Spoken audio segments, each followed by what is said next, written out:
All right, good evening, nerds around the world, and welcome to episode 88 of the Nerds Unite as One podcast. I am Paul English. I am your host tonight. As always, we have a terrific show for you tonight, as well as a great panel that I'm going to introduce to you. It is, first of all, our co-captain, our co-host. It is Chris Miller. What's up, my friend? What's going on, guys? What's going on, nerds around the world? Saw the teaser poster for the upcoming The Last Wolverine. You know, might shed a tear. I can't believe this is Hugh Jackman's, last hurrah. Oh my goodness. I think we all wish he would do at least one more and have like a buddy cop movie with Deadpool. That would be the greatest thing ever, probably. And back again from Geek Salad, it is our always dependable Mr. Mike Gulick. What's up? Hey, not much. Hey, just because he's not playing Wolverine doesn't mean he can't be in the Deadpool movie as Hugh Jackman. If there's any movie where that would work, it would be Deadpool too. Come on. No, you're right. You're right. It would work in that. It would work. All right, guys. So, for this show,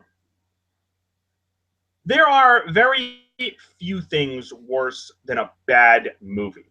Sometimes a movie can just be so bad that it literally just takes you out of the rest of the day. Like it can be, 2 o'clock in the afternoon, and you just get through sitting through a god-awful piece of shit film, and all you're thinking is, I just want to lie in bed for the rest of the day. I'm so depressed. There are movies out there that exist. It's sad, but it's true. However, as insane as it may sound, sometimes a diamond can be found in a piece of shit.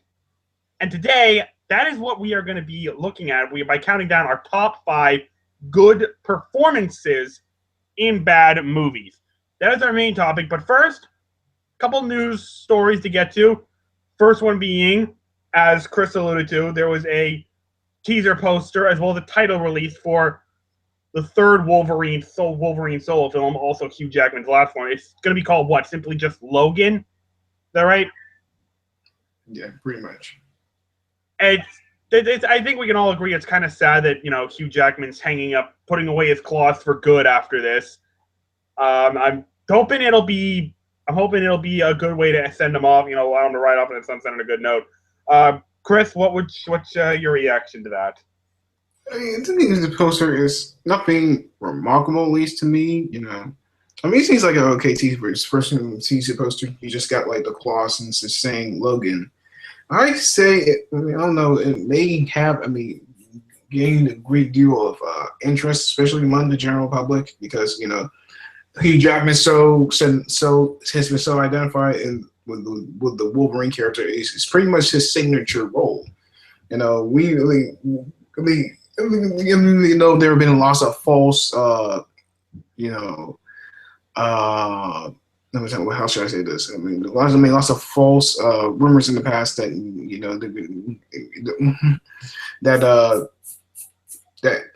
that Hugh Jackman was possibly going to exit playing this character. It seems like that time has come. He's done wonders for the character. He's absolutely captured his personality, his demeanor, everything like that. It's just. Who doesn't love Hugh Jackman as Wolverine? I believe my cousin isn't a big fan of his characterization. It's like, how could you not like Hugh Jackman as Wolverine? He's just fucking awesome. I will pretty much be in the theater open first screening to see Mr. Jackman take his last bow as our favorite, as our beloved Logan. All right. Mike, what about you? Well, here is the said poster on my brand new tablet here. Nice. Dude, July 14th, 2000 was the very first time we ever saw Hugh Jackman as Wolverine. And, everyone was just, oh no, he's too tall. Should be someone that's shorter, someone that's more hairy, whatever. He's an Australian Broadway singer. Yeah, an Australian Broadway singer to play him. Yeah, exactly. And all of those complaints kind of vanished very, very quickly once we saw the movie. So the guy's given us, by the time this movie comes out, nearly 17 years of playing the character. He deserves a break. Don't get me wrong. I will fondly miss him. I'm really looking forward to this movie. That poster, It may not have wowed you, Chris, but it did. It certainly wowed me. I mean, just like you can see all like the scars and the cuts all over the hand, all over his hand, while you got this child's hand just holding his, and it was really more the child holding his hand rather than his holding her. I'm assuming it's a her. So I mean. It says a lot with just a very simple picture. I love the title. I love the title. I mean, Logan, very simple. I cannot wait for this movie. And Hugh Jackman, you will be missed. Something I would love to see, and I really hope Fox does this because I think it would be a genius marketing move on their part. Once this film wraps up in theaters and they finally release it on Blu-ray, I would love for Fox to release one epic box set with all trilogy, the prequel trilogy, and the Wolverine trilogy. I would love to see one epic box set. Even got the perfect title for it: X-Men: The Hugh Jackman Saga. It just fits because he made that film. He made it. I know he wasn't in the prequel trilogy a whole lot, but he was still the face of this franchise. No doubt about it. So, just something I'd like to see. All right. Another bit of a quick news story. It's been announced that just like Batman v Superman, there's going to be an extended cut of Suicide Squad when it comes out on home video. Seriously, Warner Bros., what the fuck's wrong with you? Like, you couldn't have released that in theaters, you dumbass motherfuckers. And what makes it worse? They're releasing the digital copy. They're releasing it on digital a full month before it comes out on Blu-ray. 2 words for y'all. Fuck digital. To hell with it. It can suck my dick all day. I will take a good disc over fucking digital anytime. To hell with digital. Done. Fuck it. Give me a Blu-ray disc and release it on the same day. Ugh. So, anyway, back to the movie itself. Again, what was the purpose of releasing it in theaters the way it did if there was going to be an extended cut? I'm sick of this. I really hope this does not become a trend. I don't understand.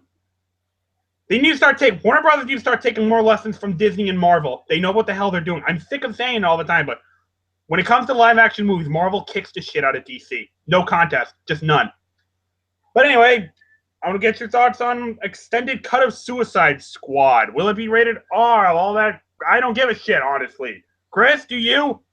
I don't think I really do. I saw the movie. I don't really give a shit either. I mean, it was a terrible fucking movie. I mean, it's just like with a messy script and 2 occasionally okay, 3 or 4 occasionally okay characters. I just really want to say Suicide Squad, please kill me. Again, the fact that they're futile in vain trying to put out an extension cut to pray to the almighty dollar so that they get that almighty dollar. It's nothing but pitiful. It's just like, I ain't even bothered with the Batman v Superman extended cut. Maybe I'll get around to it, but still, I mean, I was just like, I'm like to myself, is anybody going to care? I don't care. I mean, I don't give a shit. I don't care what kind of bonus features you have. I'm not paying for the damn thing. Warner Bros., you can suck it. Because your DC Extended Universe is terrible anyways. That's nice. As you all know, the difference between me and Chris is while we both hate BVS, I actually enjoyed Suicide Squad. Though I can't imagine how the director's cut is going to make it better. Why did they just release the director's cut in theaters? Seriously. All right, I'm getting it. I need to stop. Mike, go on. Well, obviously the extended cut is going to be better because it's going to have 13 more minutes of. Yeah, I could have done without that from the Enchantress. That really was she wants to summon this villain, that's fine, but does she need to do the striptease dance at the same time? And looks good though. 2 words for why they keep doing digital: more money. I mean, think about it. When you have a digital release, that's almost 100% pure profit right there. You don't have to worry about manufacturing the disc. You don't have to worry about manufacturing the packaging. It's just you give them what you already gave them in the theaters. You get them more money. That's it. Yeah, I you know what? Like I said in our Suicide Squad review, I didn't mind portions of Suicide Squad. Yeah. I don't think this is going to be like the full redoing like they did with BVS, which yeah, I gave that my copy of the Ultimate Edition away to a friend because no. I don't think it's going to be like a complete re-rating and all that. I think it's pretty much going to be some more scenes put in there. They'll make it as the unrated cut because they don't want to have it re-rated. Yeah, you know what? Whatever. It's a marketing ploy for them. It worked for Batman v Superman. They made a few extra bucks off of it, so they're trying it again. I think if they continue with this though, they're going to end up just kind of shooting themselves in the foot because people are going to be like, oh, why should I go see it in theaters when they're going to have a better version released digitally on Blu-ray? So I'll just see that and forget the movie version. So if they keep doing this regularly, I think it's going to eventually come back and hit and bite them in the ass. And at this point, it kind of serves them right. Yeah, I agree on that. If they do that with Justice League, they're done. I mean, that's it. I will give away all my DCEU movies because I'm done with them. They keep pulling this shit off with Justice League. That's it, final straw. All right. I don't think they'll do it with Wonder Woman though, because I think the director on that one is a little bit more competent than Zack Snyder. Well, I mean, there are very few directors who are on the level of competency that Zack Snyder is. I mean, there's Michael Bay, there's Uwe Boll. I mean, there are a couple of them. Snyder's a shitty director anyway. Rob Zombie. All right. So with that out of the way, let's get to our main list. Let's get to these lists. Chris, I want to start with you on this one. Give me number 5 on your list of 5 good performances in bad movies. Okay, my number 5 on my list is Dustin Hoffman in Little Fockers. I really liked the first Meet the Parents. I thought it was a funny, entertaining. I thought it was a funny, entertaining vehicle for Robert De Niro and Ben Stiller. Ben Stiller playing, the very nervous fiance to Terry Polo, and he's trying to meet, and he's meeting her parents played by Robert De Niro and Black Danner. I mean, it was an entertaining. I got nipples. Can you milk me? Huh? It was an entertaining film, and quite hilarious in many portions. Meet the Fockers, however, not so much. But the great saving grace were Dustin Hoffman and Barbra Streisand. I liked them. They were pretty terrific in that film. I mean, Dustin Hoffman shines, again in Little Fockers. Thankfully, the end to this trilogy. He just never lets up. He that consistent quality. I mean, he always shows that consistent quality of performance. And Dustin Hoffman is a legend in himself. As the very open and very it's a very open, very free-spirited father of Ben Stiller's character. Everything else, seemed very phoned in. Even Robert De Niro's performance seemed very phoned in, with the twins and everything like that, it just wasn't funny. I mean, Dustin Hoffman's character was great about it. Also, it was great seeing Barbra Streisand again.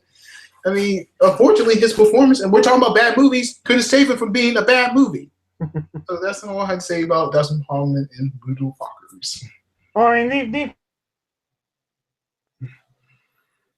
the way they probably wouldn't be on this list. So anyway, Mike, give us number 5 on your list.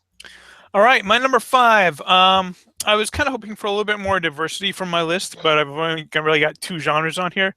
But yeah, my number 5 is Ewan McGregor in Attack of the Clones. I mean, Yeah. granted, I think his performance is better in Revenge of the Sith, but I also think Revenge of the Sith is a halfway decent movie. Attack of the Clones, not so much. Attack of the Clones is really George It's Lucas. a shitty movie. Yeah, George Lucas should not be a director. I mean, you got Hayden Christensen. I mean, this piece of paper acts better than Hayden Christensen did in that movie. I mean, Natalie Portman, when she dials in a movie, she is a fantastic actress. When she doesn't dial in, she is a lump of wood. We live in a real world. Come back to it. If you follow your prostitute constitution, it will take us to a place we cannot go. That's acting. Oh Yeah, my God. Natalie Portman was just like, she was acting off of Hayden Christensen in that movie, and I couldn't tell which was the worst actor right there. But I mean, so I guess compared to everyone else in the movie, Ewan McGregor really kind of stood out a lot more. But I mean, Ewan McGregor in that role, he was magnificent. I mean, oh yeah, he definitely had like a fiery feel towards Anakin there, and you could feel it. He actually managed to emote despite all of George Lucas's best efforts to make this movie as bland as a English meal. Sorry to all of our friends in England. You single-handedly just killed our entire UK audience. Yeah, I apologize. I actually really like English food. It's just Don't be mocking my fish and chips. Oh no, I love fish and chips. Just the overall joke is that it's always very bland, lack of spice, and that's kind of what Attack of the Clones was. But Ewan McGregor, he stood out. He really made himself noticed in that movie. And I think it's that movie primarily that got everyone thinking, hey, you know what? I wouldn't mind seeing more of this guy. So bring on that Obi-Wan movie, please. Yes, please. All right. Very good, Pick. Very good. All right. So, my number 5. You know what? I actually own all these movies on my list. So, What? I'm just going to show it off. So, I think we can all agree Xmen Origins is a giant pile of shit. But, let's be honest. Hugh Jackman was still a fucking badass in this movie. And that's why it's number 5 on my list. Hugh Jackman and Xmen Origins. Even in a shit movie like that, he owned the character and he owned this movie. The roar, my favorite stunts with him riding that motorcycle, digs his claws in to turn around. That was just classic. That was just a Wolverine at his finest. Amazing performance. So yeah, piece of shit movie, but Hugh Jackman fucking owns the character like always. So of course he's a redeemable part of this movie. I loved him. So yeah, that's my number 5. Hugh Jackman and Xmen Origins. All right, Chris, go again. Number 4. All right, number 4 on my list is Will Smith in I Am Legend. Yeah, Will Smith is pretty much probably one of the most likable superstars in some for about so many years. It's been what, 20 years now. He's been at the top. Frankly, his performance couldn't save it. It couldn't save this movie, I Am Legend. He plays this really dedicated, really brilliant scientist who goes to great levels to find this cure for humanity. I mean, amid this apocalypse, he as this guy. I mean, who's basically at this point, from Marty's perspective, he is pretty much almost the last survivor on the planet. And so yeah, of course there's that bit of there's a hint of loneliness, I guess, in this character. And he's pretty much the last human in New York, basically. There are moments of brilliance in his performance. The whole film, just say it's muddled. I found it I found it cheesy and found it. I think it just I think it's collapses. I mean, his Will Smith's performance is graceful in this movie, but but it was just. It wasn't terribly. It was. I felt the plot was kind of thin, and the special effects were not that impressive. I mean, he was the only saving grace about that movie. Okay. Mike, what about you? Give me number 4 on your list. Mine is a bit of deja vu. X-Men Origins Wolverine, Hugh Jackman. Yeah. I mean, you said it perfectly. Out of a really, really shitty movie, he was the really kind of the standout for that for this one. I mean, he is so dialed in with this character that even in a shitty ass movie like that, you can tell he is trying hard. He is trying to portray this character as good as he possibly can, despite everything working against him. The script, even the director to a certain extent. I mean, I have to put some blame onto them. Yeah, he's fighting whatever the hell that was supposed to be Deadpool at the end, and you can just tell, like, every time they hit cut, he's like, am I really doing this, guys? What is this? Was this in the script? Because I don't remember signing off on this. But yeah. I mean, it's not a good movie, but yeah, I liked Liv Schreiber as Sabretooth in that one as well. Yeah. But when it comes to just straight up good acting performances in this one, don't look any further than the guy on the cover. Oh yeah. All right. So, all right, thank you, Mike. All right, so here's my number 4. We've joked a whole lot and we've talked a whole lot about what a CGI fuckfest Green Lantern is. That terrible CGI suit, the lame performances from Blake Lively, some of this put together. And what the hell was Parallax? I mean, seriously, I don't blame Ryan Reynolds for this movie. I think he did the best he could. It was just, he wasn't given a whole lot. But far and away, standout performance in this movie, bar none. Mark Strong as Sinestro. In a bad movie such as this guy rose above and beyond. He was intimidating. He was a badass. He was just so much fun to watch. I think Mark Strong is an incredible, incredible actor. I loved him in Sherlock Holmes. And the Russell Crowe Robin Hood, I thought he was amazing. And this is no different. It's a bad movie, but I'll watch it just for Mark Strong as Sinestro. And that is the one thing that I'm sad about, the fact that we'll never see a sequel to this movie, because I wanted more Mark Strong. I wanted to see him go bad. But, it is what it is. I'll take what I got. And from what I got from him, even in this bad movie, he delivered hands down. Mark Strong, fantastic actor, and he delivered as Sinestro. I believe Parallax was a giant cloud of fart. Yeah, yellow fart. Yeah. It was kind of yellowish, brownish type. Yellow shit. Yeah. God damn. All right. Well, moving on. Chris, give me number 3 on your list. All right, number 3 on my list is Sigourney Weaver in Alien 3. I mean, you see, like I said, Sigourney Weaver just now, she's no slouch in this very, very very lackluster entry in the Alien franchise, I mean, yeah, David Fincher, he tried to do what he can to keep the whole thing from collapsing, but Sigourney Weaver was one of the things that kept that was a bright spot. She never I mean, as in her performance as in her performance as Ripley in this third entry, she like you said, she is no slouch. I mean, she doesn't falter a bit. She is still the badass Ripley that we've seen in the previous Alien films. I mean, she is strong and previously dedicated, and then all those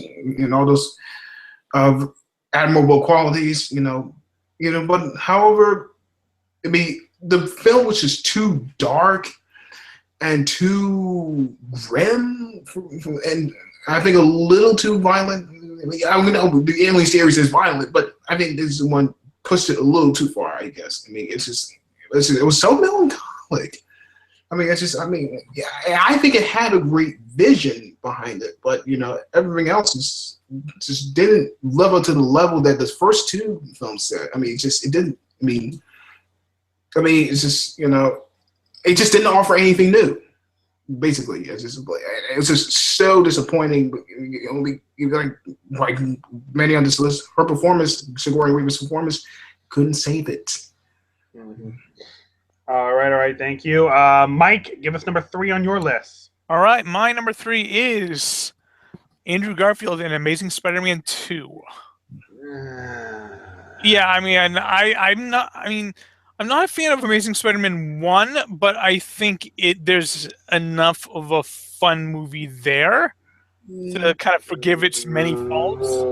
Amazing Spider-Man 2, there's definitely not enough there to save it. It is just a horrendous mess. The tone is all over the place. They've tried throwing in too many villains. Yep. I don't know what the frack Paul Giamatti was trying to do, but it failed every single level. Shut the fuck up. How much money did they pay him for that? That's what I'd love to know. If it was more than the $5 and a ham sandwich, it was too much. But I think Andrew Garfield was he was a fun. I mean, you can tell he loves the character. Oh yeah, no doubt about it. The character, and that comes through in his performance. He's not my favorite portrayal of Peter Parker. He's not my favorite portrayal of Spider-Man, especially not after we've seen Civil War. But he was a standout on a very, very disappointing movie. Oh, yeah. I mean, I really liked what's her name? Emma Stone. Emma Stone, yeah. I really liked Emma Stone. But I mean, let's face it, the only reason she was in this movie was so that she can get killed off. Oh yeah. No, we all know it. Yeah, we all knew it. It was like they showed us it in the trailer. I mean, stop it. No. But and again, I don't like every single scene that he's in because they saddle him with a whole lot of crap. But just his pure love of the character, I think it came through enough to give him a standout performance. And like I said, it's a really, really disappointingly bad movie. Yeah. Another problem I have with like Andrew with Spider-Man is that I think this might come across as blasphemous, but I mean, I don't think he knew when to shut up. Like when he didn't know when to get serious. And that's kind of thing I liked about Tobey Maguire. That yeah, he could play the one-liner every once in a while, and he did drop him, but he also knew when to get serious. Like, okay, time to shut up and fight. I will give this movie credit though. Even though I knew Gwen Stacy was gonna die, I still got the feels when she died. Yeah, I don't know. Good.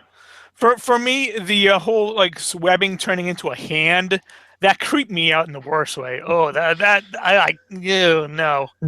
Yeah, I traded in my copies anyway. It doesn't matter. All right. Oh, yeah. I want to forget that. All right.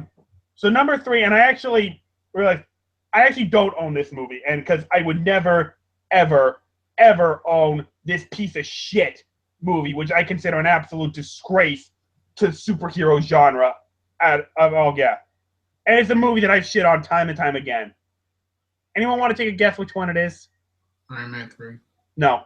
Wait. I know what it is, and I'm going to... Oh, it's hidden in here. But I think it's the Zack Snyder oeuvre, The Watchmen. That is exactly what it is, Mike. You've heard me shit time and time again over what a god-awful, dick-sucking experience this pile of crap is. But if you were paying attention, you would also know that I have given absolute praise to Jackie Earle Haley as Rorschach.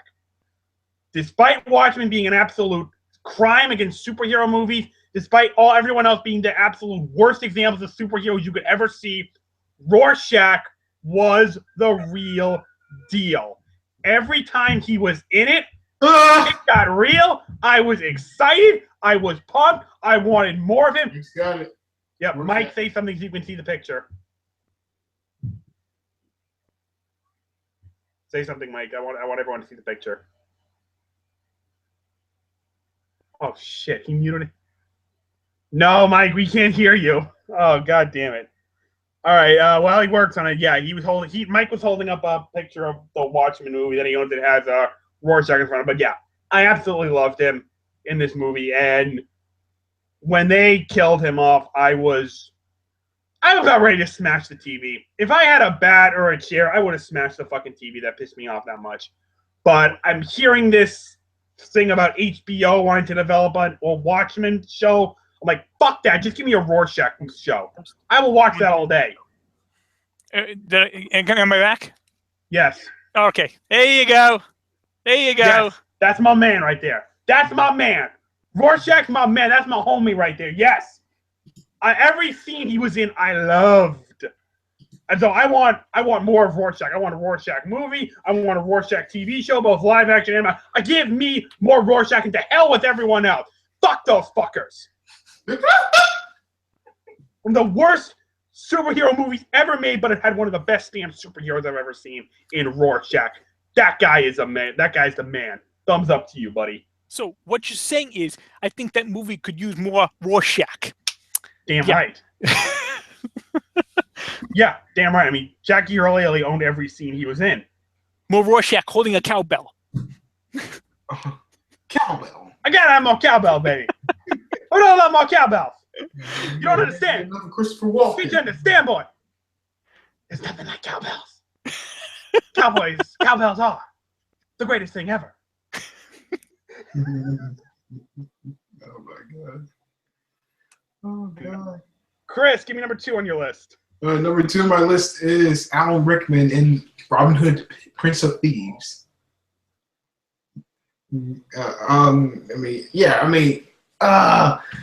Another like humdrum, interpretation of the Robin Hood legend. Kevin Costner, why the hell do you not have a British accent? I mean, is it tough to do a British accent? It's not easy to develop this as a British accent. It's quite difficult to do. And what a British accent really sound right with Kevin Costner's voice? I mean, I just don't think it would work. You know, it wouldn't sound right. Kevin Costner's voice would not work at all. Just leave it up to Kerry Eloise. He knows how to speak with an English accent. He was born in England. So. But yeah, everything I do it for you. Let me stop. Mary Elizabeth Macedonia was pretty decent as Maid Marian. It's just like the color. It's a little too gritty for my taste. A little too violent. A little too depressing. I mean, where's the lightheartedness? You know, I mean, where's the adventure? The sense of fun. I mean, I was like back in. Where's the hope of it? You know. Of the Robin Hood legend, you know, hope that we will triumph over adversity. I mean, Al Rickman was pretty menacing as the sheriff of Nottingham. He was a vile, repellent character. I mean, and he made some unwanted advancements on Maid Marian. I mean, he made you loathe this character. Mm-hmm. So, God rest Alan Rickman. He was one shining part of that film. It's just like, I'm going to stick with the Errol Flynn version. All right. Thank you very well. That, and we also got the Disney version too, so that's always nice. It's not that bad, not that great. Don't be mocking that. That was my jam right there. Okay. Oh, I love that one. Mike, give me number 2 on your list. All right, my number 2. From Batman v Superman. Can you guess who it is? Ben Affleck? Gal Gadot. Ah, good pick. I mean, don't get me wrong, I would love to choose Ben Affleck for this one, but I expected him to give the performance that he did. I expected him to be a bonus to this movie. I did not expect that from Gal Gadot. I mean, we haven't seen much from her. She was an underwear supermodel, which, don't get me wrong, not bothered by that at all. But for the little that we got of her in this movie, she she was a wonderful Diana Prince / Wonder Woman. Absolutely. And for me, the bit that really made me think, you know what, this is Wonder Woman. End fight versus whatever the hell that was that they called Doomsday. Yeah.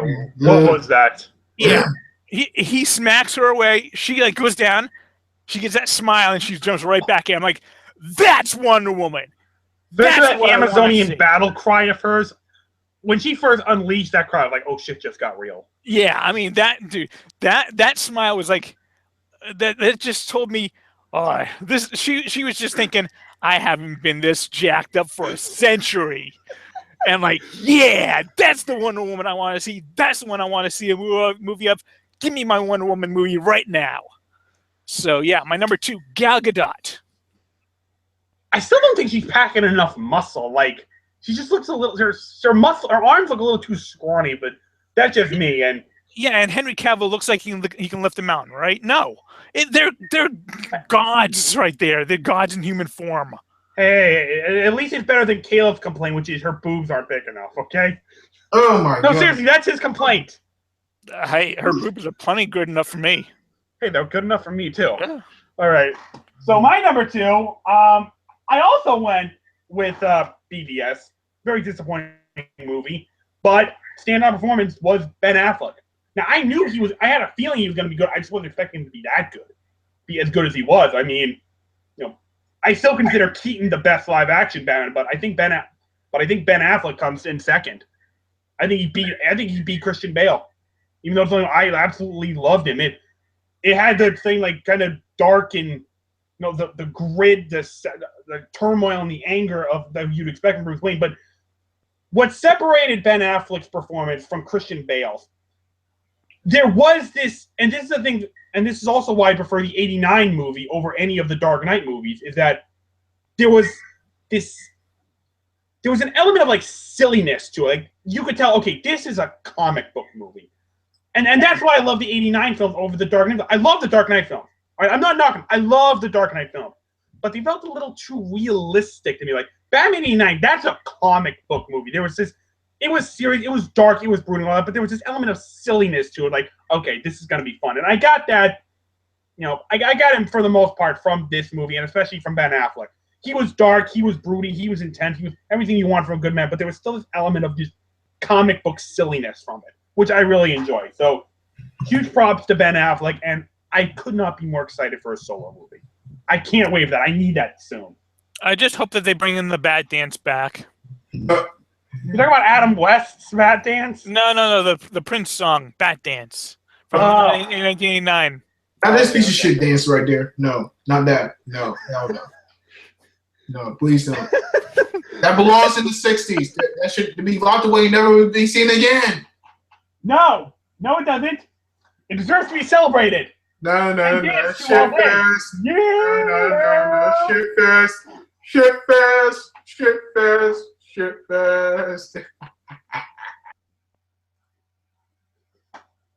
Yeah, again, Chris. Yeah, again, Paul. You beat me to it. Hey, listen. I know that the Adam West Batman is cheesy. It's over the top. It's ridiculous. Cheesy, I fucking love it. It's cheesy goodness. Oh yeah. I'm not gonna have him shit all over it. Fuck him. Piece of shit. It's still a piece of shit. Hey, you're gonna have to say that to Eggman face to face. Thank you very much. Oh crap! Fuck that Humpty Dumpty motherfucker and throw him on top of that great wall of his motherfucker. God, I hate that shit. All right. I was really hoping I could go this whole show without muting you, but I guess I'll have to try again next time. But in the meantime, go ahead and give us your number 1, Chris. Okay, my number 1 is Leonardo DiCaprio in J. Edgar. Okay. I mean, Clint Eastwood has had a pretty above average filmography over the years. When he just, it was pretty, there was a great, you could say there was a pretty good deal of interest when he decided to do a biographical picture about the famed director of the Federal Bureau of Investigation. Leonardo DiCaprio is pretty magnificent as a J. Edgar Hoover. Everything else doesn't rise up to that level.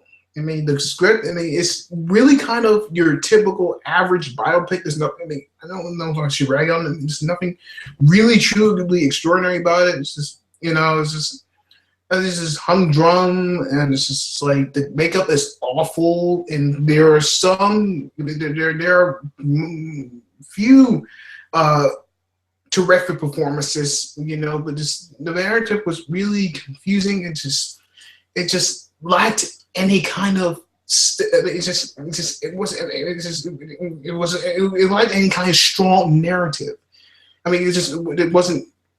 I mean, but Leonardo DiCaprio, he truly shines in this movie. He really brought J. Edgar Hoover to life in this movie. I just wish it was as great as it could have been.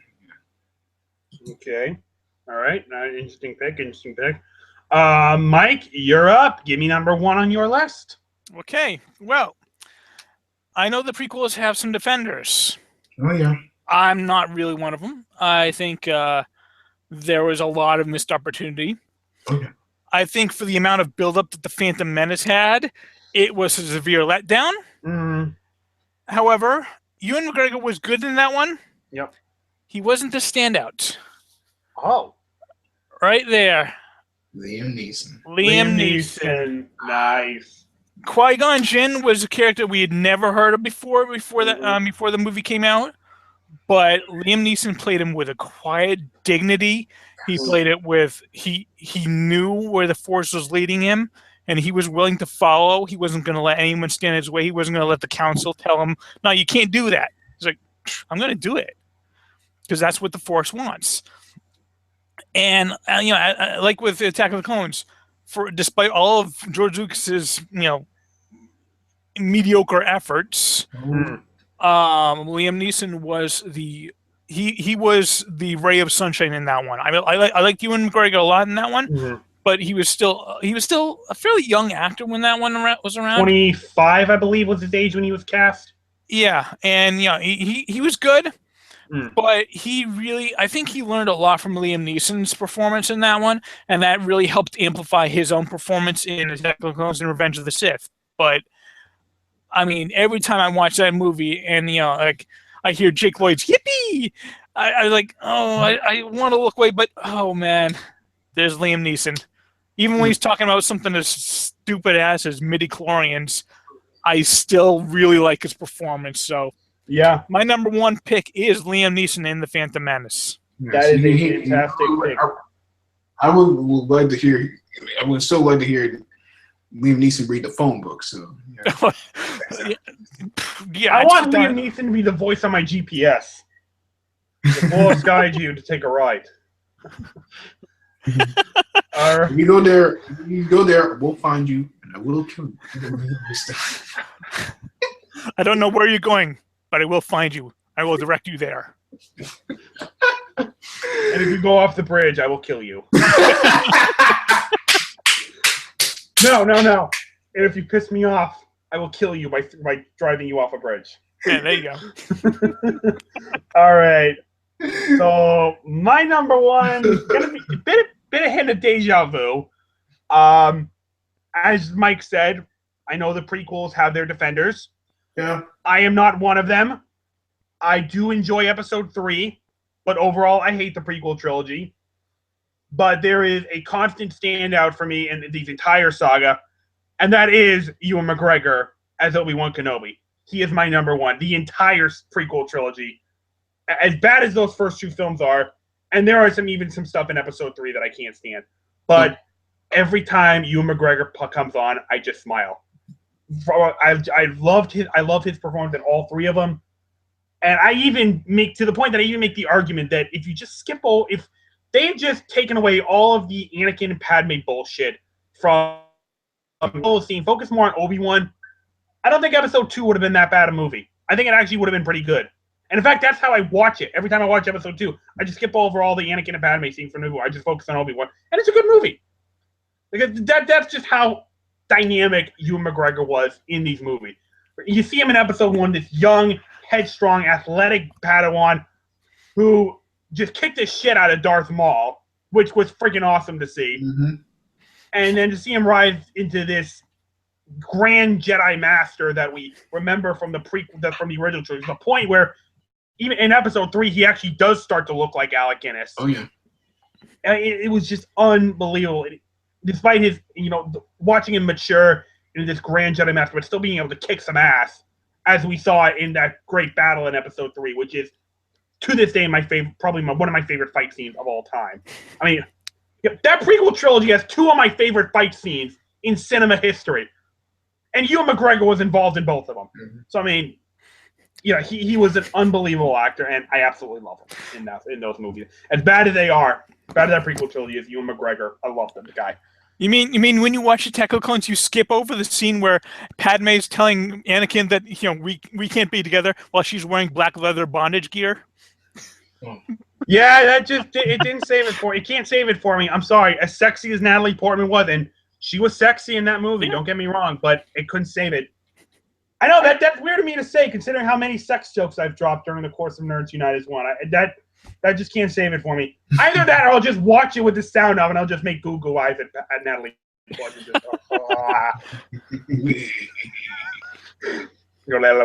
Yeah, baby. Okay. Before we get too far Austin off. Powers, OB hate.